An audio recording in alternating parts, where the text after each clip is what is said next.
Welcome to Arkaro Insights, the podcast where we help B2B executives, people just like you, get those better results using, well, the latest ideas in change and innovation. Yeah, for your whole organization. Exactly. That's it. So today we're going really deep on something we at Arkaro see as just, absolutely essential for B2B growth. And resilience, too. Huge. Yeah. Yeah, forecast-driven fulfillment. Or FDF, for sure. Yeah, so think of this this whole deep dive. It's a shortcut, Yeah, a shortcut to really wrapping your head around this. It's a fundamental shift Yeah, it is. in how you think about connecting what you think you're going to sell Right. with how it actually gets out there. Into your customer's hands, that last mile. Yeah, it's creating a much more integrated way of doing things. And tangible wins. Absolutely, tangible wins. Like customer satisfaction, inventory costs, Efficiency. operational efficiency, all of It what... impacts your bottom line. Of course. And your strategic goals, who doesn't want that? Right. Now, when you hear supply chain, it might sound, kind of simple at first. On the surface, yeah. Yeah. Getting stuff from point A to point B. Exactly. Like, how hard could it be, right? But the reality, especially for B2B executives... It's so much more complex. Yeah, so much more intricate. There's so many moving pieces. We're going to unpack it all for you, though, starting with that initial demand forecast. All the way to final delivery. And the risks when those vital stages... They're treated as separate steps. Yeah, happening in a silo. One after the other. One after the other. And it's fascinating. What's that?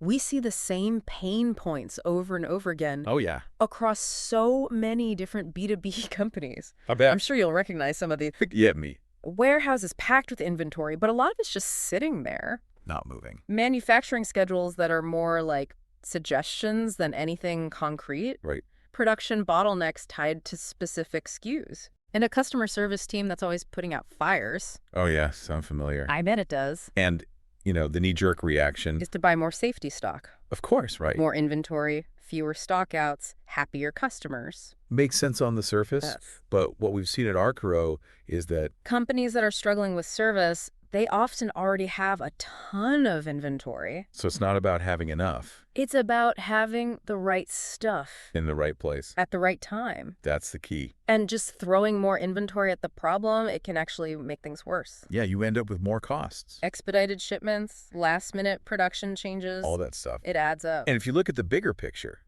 These aren't just isolated problems. Right. They're symptoms of a bigger issue. What's that? A lack of synchronization. Mm-hmm. And consistent execution. Across different parts of the business. Exactly. This isn't just a supply chain problem. That's everybody's problem. It involves sales, marketing, production. The whole team. Everyone needs to be on the same page. Okay, so let's talk production scheduling, because that's often where things get tricky. It's a major pain point for a lot of companies. We've seen a whole range of approaches in our research. From one extreme to the other. Think about the automotive industry. Customers are willing to wait months for a custom build. Long lead times built right in. Yeah, it's part of the expectation. Then you've got manufacturers who are all about agility. Small, customized orders, super fast turnaround. But neither of those extremes is really a perfect fit for most B2B companies. It's about finding the right balance. Right, and understanding your limitations. Most production facilities have constraints. Varying degrees of flexibility. And to be cost efficient, Yeah. you need to plan and schedule your production carefully. This is where the tension comes in. Especially with sales and marketing. Who want everything just in time. To meet every customer's immediate needs. It's a tough balance. Right, and it's not as simple as just flipping a switch. Yeah, changing between SKUs. Can be a real challenge. Downtime, quality issues. Trying to figure out how to allocate those costs. It can become a real point of contention between departments. Yeah, it can lead to a lot of finger pointing. And it raises an important question. About different types of B2B businesses. Right. Like commodity producers. Uh-huh. Their main focus is usually on plant efficiency. They want to run things as smoothly and cheaply as possible. And then sell what they produce. Which can lead to some pretty big swings in lead times. Yeah, that might be okay in a pure commodity market. Where customers have lots of options. But it can be a real problem for their B2B customers. Who are trying to plan their own operations. Makes it tough to be reliable. That's a key distinction. Because what we've seen is that most B2B suppliers actually want to offer consistent lead times. They want to build those strong relationships. With customers who keep coming back. And of course, stay competitive on price. To do that. Especially if their own manufacturing processes take longer than customers expect. They often have to produce based on a forecast. You have to have product ready to go when those orders come in. And forecasts aren't perfect. Right. They're not crystal balls. But the key isn't about getting it 100% right. It's about having a system to manage the inevitable discrepancies. When demand doesn't match the prediction. Exactly. Now, here's an example. Okay. Let's say your customer policy is a minimum 14-day lead time Makes sense. by the middle of the month. You should have a pretty good idea of what orders are coming in for the end of the month. That gives you a window To review your production plan. to make adjustments Shift capacity from items that aren't selling as well. to those where demand is higher than expected. Makes sense. But this whole system hinges on customers sticking to the agreed-upon lead times. Right. And we've talked about potential failure points. All along the supply chain. But the beauty of this forecast-driven fulfillment approach Is that you can manage a lot of these risks proactively? with clear rules and processes. Oh, So imagine a big unexpected order comes in. Okay.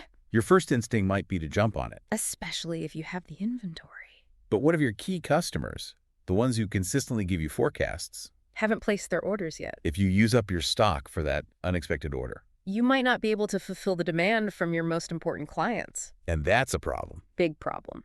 So what are your options Well, you could rerun your production line. to accommodate that unexpected order? But that disrupts your existing schedule Leads to delays for other customers. and probably increases your manufacturing costs. Not ideal. So a much better strategy What's that? is to have a predefined decision-making process, So you know what to do when those unexpected orders come in.